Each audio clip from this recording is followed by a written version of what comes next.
শর্ত হলো বান্দা তুমি যদি সঠিকভাবে আন্তরিকভাবে নিয়ত করো, মাওলা গো আমি ওলি আল্লাহ হতে চাই, কিন্তু কিভাবে হব আমি তো রাস্তা জানি না, রাস্তা চিনি না, কোথায় গেলে ওলি আল্লাহ হতে পারবো, ওলি আল্লাহ হওয়ার ফ্যাক্টরি কোথায়? আল্লাহ বলেন বান্দা তুমি যদি সঠিকভাবে নিয়ত করো, নিয়ত বিশুদ্ধ হয়ে গেলে বাকিটা আমি আল্লাহ নিজে কইরা দেব।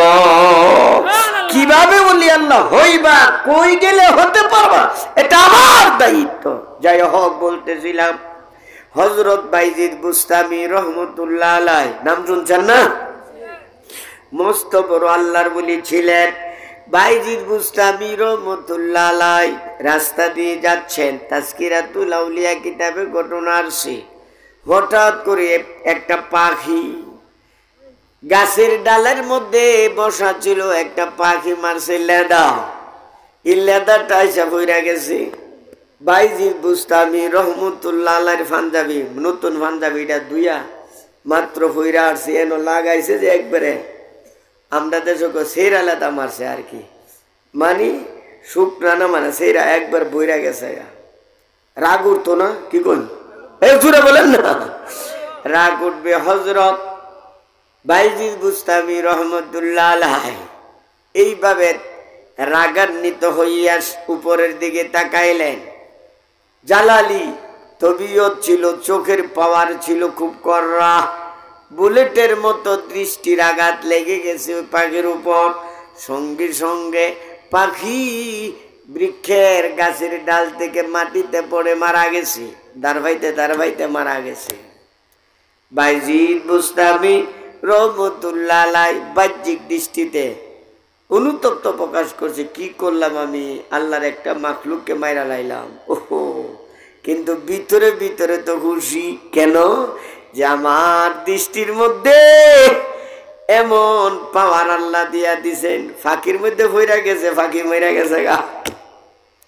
আল্লাহ কয়ে বাইজি তোরে শিক্ষা দিতেছি, রাখ, শিক্ষা দিতেছি।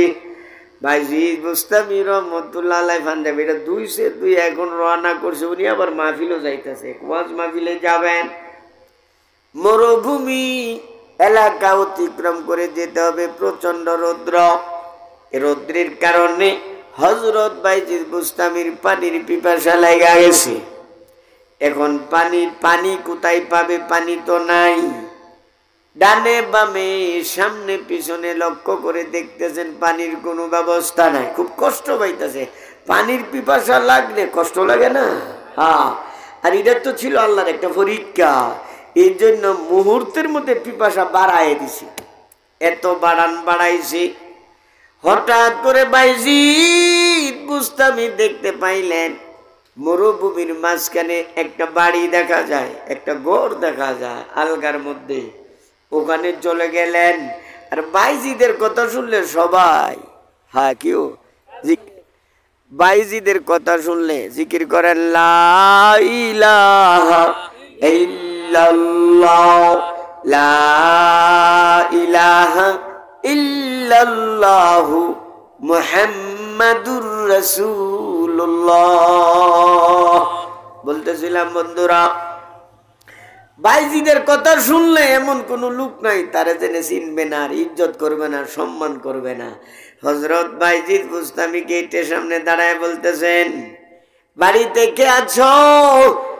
ও বাড়ির মালিক, মা গো, আমাকে এক গ্লাস পানি পান করাও, পানির পিপাসায় আমি বড় কষ্ট পাইতেছি, এক গ্লাস পানি দাও। ঘর থেকে জবাব আসলো, বাড়িতে পুরুষ লোক নাই, সুতরাং আপনাকে পানি দিতে পারবো না। বলেন না সুবহানাল্লাহ। বাড়িতে পুরুষ নাই, পানি দিতে পারবো না। বাইজিদ বুস্তামি বললেন, মা আমি বড় কষ্ট পাইতেছি, দয়া করে এক গ্লাস পানি পান করাও, আমি তোমার জন্য দোয়া করব। মহিলাকে শুনছ না? কানে শুনতেছ না? পুরুষ নাই, পানি দিতে পারবো না। এখন বাইজিদ বলতেছেন, ও মা, সম্ভবত তুমি আমাকে চিনতে পারো নাই, আমি বাইজিদ বুস্তামি তোমার কাছে এক গ্লাস পানি চাইতেছি। মহিলা বলতেছেন, আপনি বাইজিদ বুঝতামই, আপনি আমার পরিচয় দেবুন লাগতো না, আমার কাছে পরিচয় দিতে হবে না। বাইজিদ, তোমাকে আমি ভালোভাবে চিনি, ভালোভাবে জানি। তুমি কি বুঝাইতে চাচ্ছ? এটা কি গাছের পাখি নাকি যে দৃষ্টি দিয়া মাইরা লাইবা? বলেন না সুবহানাল্লাহ। গাছের পাখি না, অহংকারগিরি দেখাইবা না, নিজেকে বড় মনে করবা না। বাইজিদ, তুমি আসার পথে তুমি এক দৃষ্টি দিয়া গাছের একটা পাখিকে মেরে ফেলেছ। সুতরাং তোমাকে তোমার পরিচয় আমাকে দিতে হবে না, আমি তোমারে ভালোভাবে চিনি। আচ্ছা বলেন তো, এখন বাইজিদের অন্তরে তার ব্যাপারে কেমন ভক্তি বিশ্বাস আসবে? কিরে, 2-3 মাইল দূরে, 3 মাইল দূরে আমি পাখি মেরে আসলাম, এ বেড়ি ঘরের ভিতরে দেখে জানলো কেমনে? প্রশ্ন আছে কিনা? হযরত বাইজিদ বুস্তামি রহমতুল্লাহ আলাইহি এখন নিজেকে কন্ট্রোল করে বলতেছেন, মাগো, পানি পান করাও বা নাই করাও এটা কোনো বিষয় নাই, যতক্ষণ পর্যন্ত তুমি আমাকে না বলবা যে আমি তো প্রায় 3 মাইল দূরে পাখি মেরে এসেছি, তুমি এটা কিভাবে জানলা? আবার শুনো, কলবে চুয়াজিয়া দে হক নূরি শওয়াত আজ হেজাবে খাকতান নূরি শওয়াত। আল্লাহর জিকিরের দ্বারা যখন অন্তর পরিষ্কার হবে, চোখের পর্দা সরায় দেবে, তখন তোমার দৃষ্টি অনেক দূরে চলে যাবে। এখানে বৈশা রইছ, জগতের খবর তোমার সামনে আয়নার মতো আইতাছে। বলেন না সুবহানাল্লাহ। হযরত খাজা মঈনুদ্দিন চিশতি রহমাতুল্লাহ আলাইহি 20 বছর পর্যন্ত তার মুর্শিদ, তার পীর উসমান হারুনি দরবারে ছিলেন। 20 বছর পরে যারে যেখানে পাঠানোর দরকার, কঠিন জায়গা হলে তা প্রশিক্ষণটাও কঠিন হয়। কথা ঠিক কিনা? বাইজি হযরত খাজা মঈনুদ্দিন চিশতিকে গোটা হিন্দুস্তানের দায়িত্ব দেওয়া হবে, আর এমন বাদশার কাছে পাঠাইবে যে বাদশা মুসলমানের নামটাও শুনতে পারে নাই, মুসলমানের নাম শুনলেই তাকে হত্যা করে দেওয়া হয়। এমন বাদশার এলাকায়, এমন বাদশার রাষ্ট্রের মধ্যে ইসলাম প্রচারের জন্য যে ব্যক্তিটারে পাঠানো হবে, প্রশিক্ষণটাও তো এমনই হবে। কি করেন আপনারা? বাইজিদ হযরত খাজা মঈনুদ্দিন চিশতি রহমাতুল্লাহ আলাইহি একাধারে 20 বছর পর্যন্ত তাকে শুধু প্রশিক্ষণ দেওয়া হয়েছে। প্রশিক্ষণ দিতে দিতে দিতে দিতে দিতে দিতে কমপ্লিট। হঠাৎ করে একদিন রাতের বেলা 3টা বাজে, তাহাজ্জুদের সময়, উসমান হারুনি খাজা মঈনুদ্দিন চিশতিকে ডাকলেন, বাবা মঈনুদ্দিন এদিকে আসো। কাছে আসছে, সালাম দিছে। দেখো নিজেরে কত ছোট বানা, নিজেরে কেমন ভাবে মিটাইছে। বাবা মঈনুদ্দিন, 20টা বছর পর্যন্ত তুমি আমার খেদমত করতেছো, অক্লান্ত পরিশ্রম করতেছো, রাতের বেলা ঘুম কি জিনিস তুমি দেখো নাই। তোমাকে আমি তৈয়ার করতে 20টা বছর লেগে গেছে। ও মাইনুদ্দিন, বাবা মাইনুদ্দিন, এখন তো তোমাকে আমি পাঠাইয়া দেব, হিন্দুস্তানে পাঠাই দেব। ওখানে কোনো মুসলমান নাই, একটা মুসলমানও পাইবা না, সিঙ্গেল একটা মুসলমান, সিঙ্গেল একটা।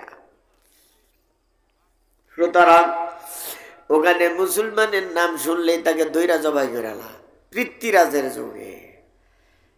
ওখানে যাইবা কঠিন ভাবে অটল থাকতে হবে। এই কারণে তোমাকে বলবো, 20টা বছর যে তুমি রইলা, তোমার মধ্যে কোনো পরিবর্তন আসছে নি? হুজুর আমি মানুষ হই কি পরিবর্তন হই কি? প্রথম নিজের ছোট মনে করছি। ঘুমাইতেছেন আপনারা? সবাই ঘুমাইতেছে। কে ঘুমাইতেছেন? হাসা করে কই না, এতটা চিন্তি মার্শাল্লাহ দি, এতটা চিন্তি। হ্যাঁ, 2-3 জনে উড়াইছেন, পরে আবার নামাই লাইছে। আসলে ঘুমাইতেছে না। এই বছর না ঘুমে ধরবো নাকি কইলা? হ্যাঁ, এই কথাই বলতেছি। इसके का मौजूद है हर दिल में दफीना, मिलता नहीं लेकिन कभी बेखून पसीना। আমার পীর মুর্শিদের শের, হাকিম আখতার নাফারাল্লাহ মারকাদা, করাচি, পাকিস্তান। আরিফ বিল্লাহ শাহ হযরত হাকিম মোহাম্মদ আখতারের কিতাব শের। অর্থটা কি, প্রত্যেকটা মানুষের অন্তরে আল্লাহওয়ালা, সর্বোচ্চ আল্লাহওয়ালা হওয়ার যোগ্যতা আল্লাহ দিয়া দিছে, বলেন সুবহানাল্লাহ। কিন্তু এটা আবরণ ডাক্তার যে পর্দা দ্বারা, কিসের দ্বারা? হুশ মে আতে हैं इंसान ठुकरे खाने के बाद, रंग लाते हैं ना पत्थर पे घुस जाने के बाद।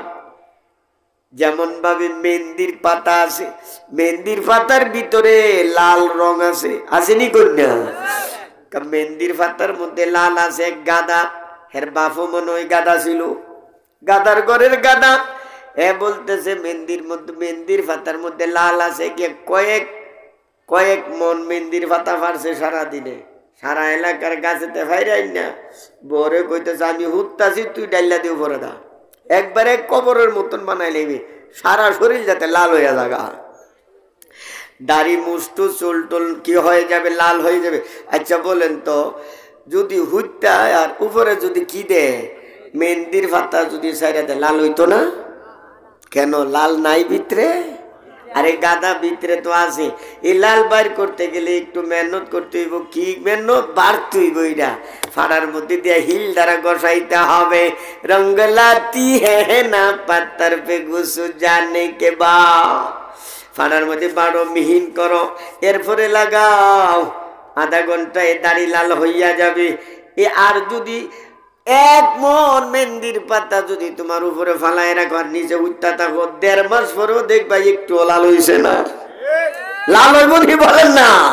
তো আল্লাহর মহাব্বত অন্তরে না ঢুকাইয়া আবরণ করে রাখছে, পর্দা তারা ডাক্কা রাখছে। পর্দারে এখন ছেদন করতে হইব, ছেদন করলে ওই জিনিস বাইরিব, নতুবা বিদ্রোহী থাকা যাইব। এই কতই বলেন, এসকে কা মৌজুদ হ্যায় হার দিল মে দফিনা, মিলতা নেহি লেকিন কবি বেখুন পসিনা। আমার মনে আছে, কই যে গেছি, মনে ঘুরায় বলতেছে আর কি। তো হজরত খাজা মঈনুদ্দিন চিশতিরে বলতেছে, উনি বলতেছে আমি মানুষ হই কি আর আমার মধ্যে পরিবর্তন করে? আমার সাথে গোপন রাখতে চলতো না, আমার কাছে গোপন রাখতে পারবে না। তুই বল, হুজুর আপনার দুয়ার বরকতে, আপনার তাওয়াজ্জুর বরকতে অবস্থা এমন হয়েছে, উপর দিকে যখন আমি তাকাই আরশে আজিম আমার দৃষ্টিতে এসে জায়গা।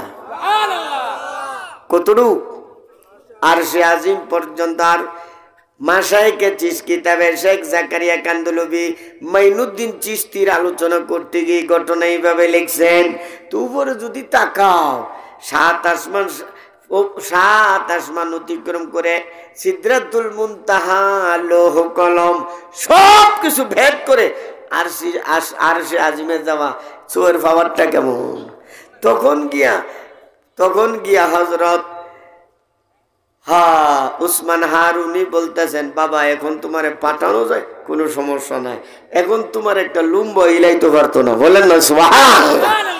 এরপরে পাঠাইছে, ওখানে গিয়ে বিরাট ঘটনা ঘটে গেছে। ওইদিকে যাচ্ছি না তো চোখের পাওয়ার বাড়ছেনি কন্যা, আরে জুড়ে বলেন বাড়ছেনি, চোখের পাওয়ার বেড়ে যাবে। মহিলাকে বলতেছেন, বাইজিদ বুস্তামি বলতেছেন, মা গো পানি পান করাও বা নাই করাও, এতে আমি দুঃখিত হব না, কিন্তু তোমার বলতে হবে আমি যে পাখি মেরে আসলাম তুমি কিভাবে জানতে পারলা?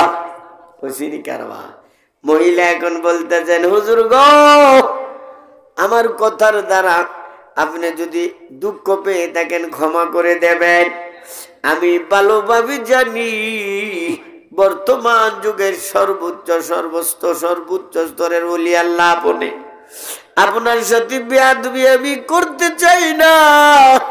হুজুর গো আমি সম্ভ্রাম পরিবারের একজন মেয়ে, শিক্ষিতা মেয়ে, আমার ডোকেটাকে সুন্দরের দিক দিয়ে, উচ্চতার দিক দিয়ে কোনো দিক দিয়ে কম না, কিন্তু আমার মা বাবা আমাকে এমন ব্যক্তির কাছে বিয়া দিয়েছে, দেখতে স্মার্ট দেখা যায়, হিরুর মতো, ডকডকেও আছে, জমি জমাও আছে, কিন্তু এ যে নিশাখুর আর জোয়া খেলে এটা মা বাবা জানতো না।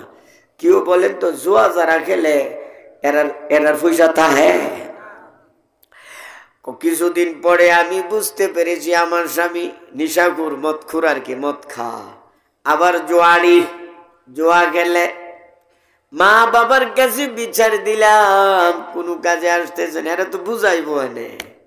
কিন্তু আমি আল্লাহর দরবারে দোয়া করতেছি, এইভাবে দোয়া করি, মাওলা গো আমার স্বামীর অন্তরটা তুমি পরিবর্তন ঘটায়া দাও। অন্তর পরিবর্তনের মালিক কে?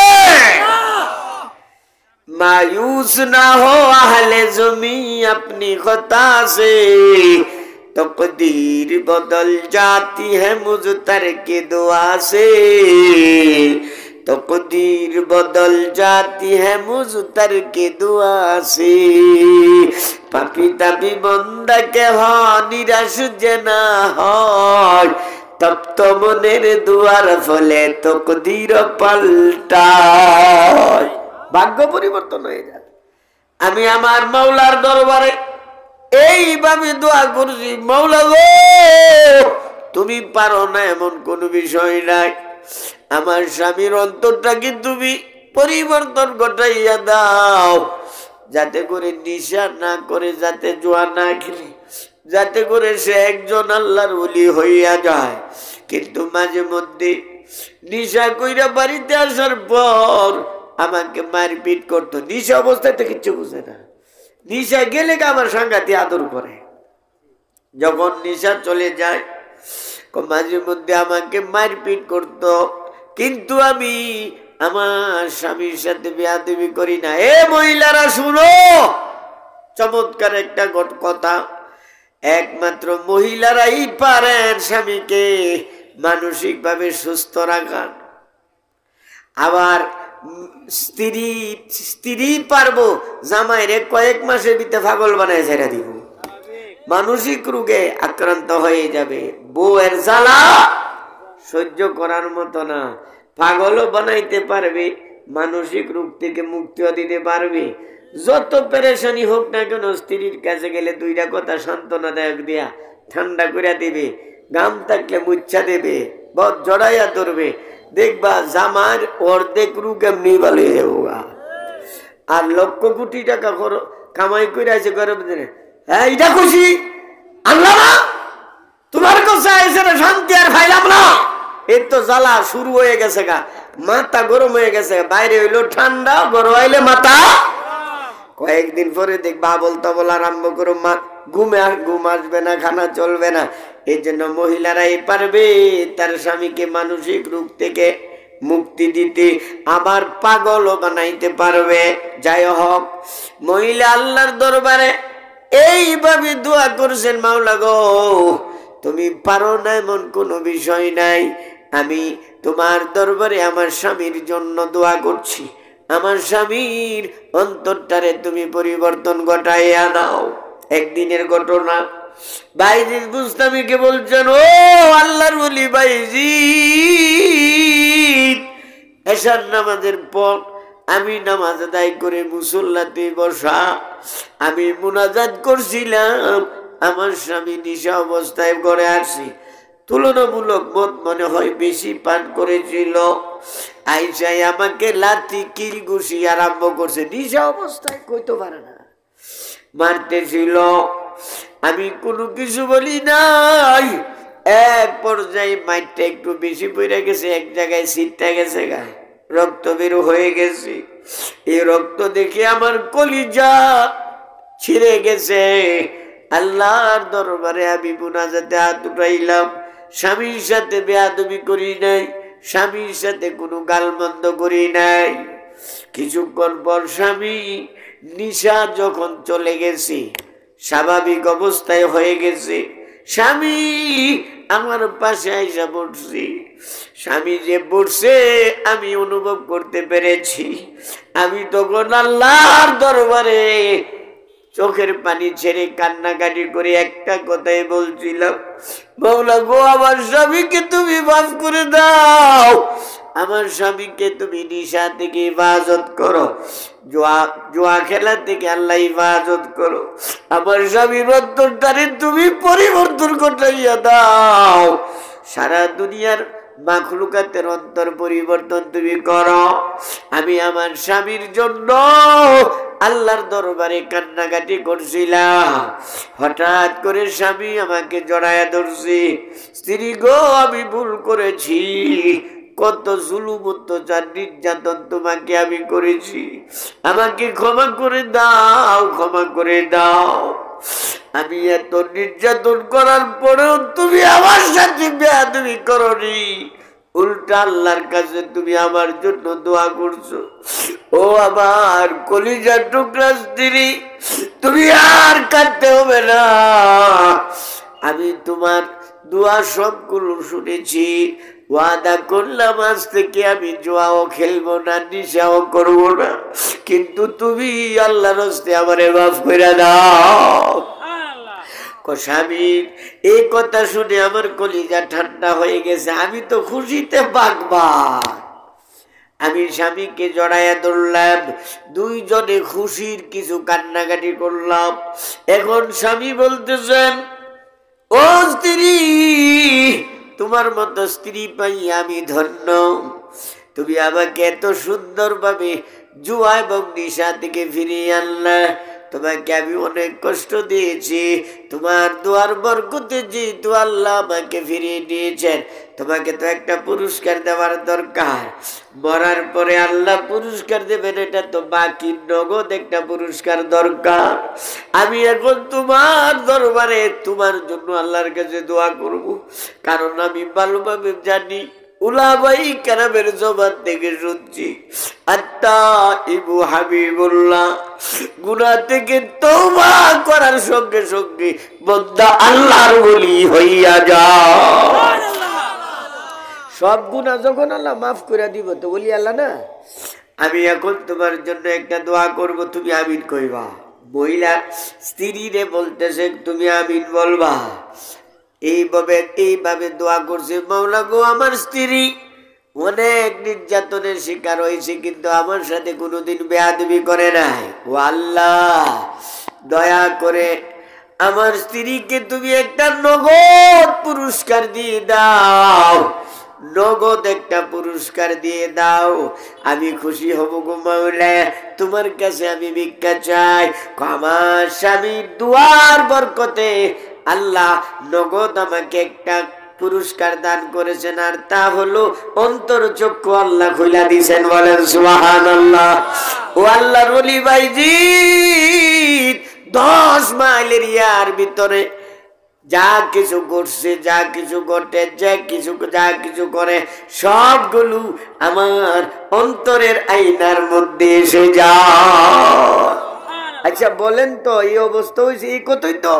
আরে ফেরুমি বলেন, কলবে চুয়া জিয়াদে হক নূরি সওয়াত, আজ হেজাবে খাক তো নূরি সওয়াত, কলবে চুয়া জিয়াদে হক নূরি সওয়াত, আজ হেজাবে খাক তো নূরি সওয়াত। আর 2 নম্বর জিকিরের দ্বারা আল্লাহ বলেন, বান্দা তোমার অন্তরটা এমন নরম বানাইয়া দেব, তুমি আমার কাছে যতই কান্নাকাটি করবে তৃপ্তি মিটবে না, যত কাঁদবে আরো কাঁদতে মন চাইবে রে বান্দা। দুনিয়ার বুকে মজা থাকলে আল্লাহর দরবারে কান্নাকাটির মতো মজার কোনো জিনিসে না। কান্নাকাটি যখন আসবে মনে করবো আল্লাহ তোমারে দৈরা লাই, সেই জন্য মোহাম্মদে জুরু শুরু কয়েকবার জিকির করেন, লা ইলাহা ইল্লাল্লাহ, জুরে সুরে এখন, লা ইলাহা, শেষ, লা ইলাহা। আওয়াজ করে বললে গুনাহ হইতো না, জীবনও গুনাহ হইতো না, আরো সওয়াব হইব। জুরে, লা ইলাহা ইল্লাল্লাহ, মাশাআল্লাহ, জুরে সুরে, লা ইলাহা ইল্লাল্লাহ। হুজুর রাজা, হুজুর রাজা লা ইলাহা, লা ইলাহা ইল্লাল্লাহ। দোয়া হয়ে যাবে তো, এখন শেষ করে দিই, 12টা হয়ে গেছে। হাফেজা বলছে না, বলতেছে সবাই আরো করে নাই। হ্যাঁ সবাই আরো, আচ্ছা হ্যাঁ, লা হাফেজা বলছে না, একজন হাফেজা হয়েছে নি, নাম কি? মারিয়াম। মারিয়াম বয়স কত? মাশাআল্লাহ। আর মনে কবিরা গুণ হইব, জোরে পড়লে ভাবে বোঝা যায় মনে কবিরা গুণ হইব। লা ইলাহা ইল্লাল্লাহ, লা ইলাহা ইল্লাল্লাহ, লা ইলাহা ইল্লাল্লাহ, লা ইলাহা ইল্লাল্লাহ, লা ইলাহা ইল্লাল্লাহ, লা ইলাহা ইল্লাল্লাহু মুহাম্মাদুর রাসূলুল্লাহ সাল্লাল্লাহু আলাইহি সাল্লাম। আলোচনার শেষের দিকে আজকের মাহফিল থেকে, আজকের ওয়াজের থেকে, আমার আলোচনার থেকে কি পাইলেন? আল্লাহর জিকির। কি পাইলেন? আল্লাহর কাছে কান্নাকাটি, আল্লাহর কাছে কান্নাকাটি এবং আল্লাহর জিকিরের দ্বারা মৌতের গজব থেকে আল্লাহ হেফাজত করবো। বলে সুবহানাল্লাহ। আল্লাহ আমাদের সবাই তৌফিক দান করুক, সবাই বলেন আমিন। শেষ কথা আরেকটা, সভাপতি হিসাবে দীক্ষা কইতাছি, কথা বুঝেন? এই উঠা যায় ওখানে একবার উঠা থাকা, আবার জায়রা জুইরে আবার গ্যাস ম্যাস দিয়ে আবার আয়ো, দোয়া না করে যায়ও না, কারণ অনেকক্ষণ বইয়ে থাকলে বুঝেন ওই তো গ্যাস ম্যাস সারুন লাগে, এটাও বলতে ভালো, ওই আমার ভালো আপনার ভালো। হ্যাঁ, সভাপতি হিসাবে কত সুন্দর দেখা যায়, মাশাআল্লাহ, কি সুন্দর দেখা যায়। বেড়া না বেড়ি বাইরে তে চাইলে বুঝো হয়ে যাইতো না, এটা কি আফাও না বাসা কি কর। হ্যাঁ, এই ব্যাপারে একটা ছোট্ট ঘটনা বলতেছি। জাযাকাল্লাহ। আপনারা আসতেছেন কেন? কেউ মাঝখানে আবার দেখছেন কত সুন্দর করে কইছি, সাইডে একটু সামনের দিকে আগায় বসবার লাগে। যারা নেতৃস্থানীয় লোক করাইছে এদেরকেও ধন্যবাদ জানায়। যে হারে লোক আছে আমি মনে করছি আর যা আল্লাহ যেন আধা ঘন্টা নি খাইলাম, কিন্তু বুদ্ধিমান ওই 2-4-5 মিনিটে গেছে গা। এটা আবার শুকরিয়া আদায় করেন আলহামদুলিল্লাহ। মাঝখানে খালি জায়গা শয়তানের আগে লাগছে না, রাহেন, অসুবিধা না, ইবলিস বইব না। আর যদি মনে করেন হুজুর না ইবলিসের জায়গা দিতাম না, একটু আগায় বসেন সুন্দর করিয়া, উনার পার্থক্যটা ভাই সাহেব না ভাবি পার্থক্য করে আমি আলোচনা শেষ করবো। আর একজন হাফেজা 30 পারা কোরআন শরীফের হাফেজ হয়েছে, তার ব্যাপারে 2-4টা কথা বলে শেষ করব। আবার বলতেছি একটু কষ্ট করে আসেন, কষ্ট করে সামনের দিকে। লা ইলাহা, মাশাআল্লাহ, এ তো আমার মজা লাগে, কর লগে লগে আই পড়ে, দেখছিনি কর লগে লগে। লা ইলাহা ইল্লাল্লাহ, লা ইলাহা ইল্লাল্লাহ, লা ইলাহা ইল্লাল্লাহ, লা ইলাহা ইল্লাল্লাহু মুহাম্মাদুর রাসূলুল্লাহ সাল্লাল্লাহু আলাইহি ওয়াসাল্লাম। এখানে মাসরাটা বুঝেন। तेरे महबूब की शबाहत लेके आया हो, हकीकत तू कर दे मैं सूरत लेके आया हो, हकीकत तू कर दे मैं सूरत लेके आया हो। बोलो ना सुबहानाल्लाह। আমার পীর মুর্শিদের শের অর্থটা কি? আল্লাহ হাসরের ময়দানে এই যে দাড়িটারে দেখায় বলে, কিয়ামতের ময়দানে আল্লাহর আদালতে দাঁড়াইয়া আমি শুধু একটা কথা বলবো, মাওলা গো আমি কিচ্ছু করতে পারি না, নবীর একটা সুন্নতের লইয়া আইছি, ইদো দেখাই না সুন্নত, বাকিটা তুমি করে দাও। আমার বিশ্বাস আমার নবীর দাড়িটা যখন আমি দেখায় দেব, আমার আল্লাহ আমাকে জাহান্নামে দেবেন না। কেন? আপনারা জানেন ফেরাউন 90,000 শুধু পুত্র সন্তান শিশু সন্তানের জবাই করছে, 90,000। এর অপকর্মের কোনো শেষ নাই। বাহিনী ছিল 8 লাখ। ফেরাউনের বাহিনী কয় lakh? Police, army, BDR, RAB আরো যত সব মিলায় আর কি। মানে ওই সময় যে বাহিনী ছিল 8 লক্ষ। আর হযরত মুসা আলাইহিস সালামের মুসলমানের সংখ্যা ছিল 6 লক্ষ, 2 লাখের বেশ কম। কথা ঠিক কিনা? হযরত মুসা আলাইহিস সালাম আল্লাহর দরবারে ফরিয়াদ করলেন, মাওলা গো, ফেরাউনে এবং ফেরাউনের বংশরে, ফেরাউনের গোষ্ঠীরে তুমি ধ্বংস করে দাও, বদদুয়া করতেছে। আল্লাহ বলেন, যা, কবুল। বলেন না সুবহানাল্লাহ। কারবার হয়ে গেছে। আল্লাহ রাব্বুল আলামিন মুসা আলাইহিস সালামকে বললেন, তুমি 6 লক্ষ লোক লইয়া আজকে রাত্রে রওনা দাও। রওনা হয়ে গেছে। ফেরাউনের বাহিনী কেমনে কেমনে জাইন্না লাইছে। জাইন্না কয়ে, একটারও দিতাম না, একটারও কি করতাম না, দিতাম না পলাইয়া যাওয়ার জন্য। আপনারা জানেন বন্ধুরা, 116 জন আলেমের তালিকা বাইরেছি নি কন্যা। এর মধ্যে দেখবেন 33 নম্বরে এই মৌলবী আছে, চিশতি সাহেব। কয় নম্বরে? 33, মানে 143 নম্বরে, 143 নম্বরে চিশতি সাহেবের নাম আছে। এরারে কি করলো হইলে, আয়নাগরের মধ্যে নিয়ে কইল হইলে, এখন অস্কর দুরুদ ফরো, জিকির করো ইচ্ছা মতো নেই। আয়নাগরে নিয়ে কি করো, এখন দুরুদ শরীফ পড়ো, জিকির করো ইচ্ছা মতো নেই।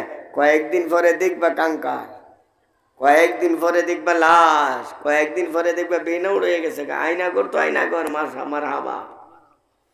এই জন্য বলতেছিলাম, তখন থেকে বদদুয়া করছি, আল্লাহ রিমান্ডের পরে মায়ের অনর্থক খামাখা, আল্লাহ তুমি এটা উল্লা করে দাও। বলেন না সুবহানাল্লাহ। উল্লা, উলামায়ে কেরামের বদদুয়া কি মনে করছে? আল্লাহ এক জায়গার মধ্যে বলেন, প্রথম সতর্ক করি, এরপরে যখন সে সতর্ক হয় না, পরে আমি দড়ি ছাইরা দিই, পাপ জাতি ইচ্ছা মতন করতে, বাত্তি হোক, পাপ কি হোক, এই বাত্তি হয়েছে পরে দৌড়ছে আর কি।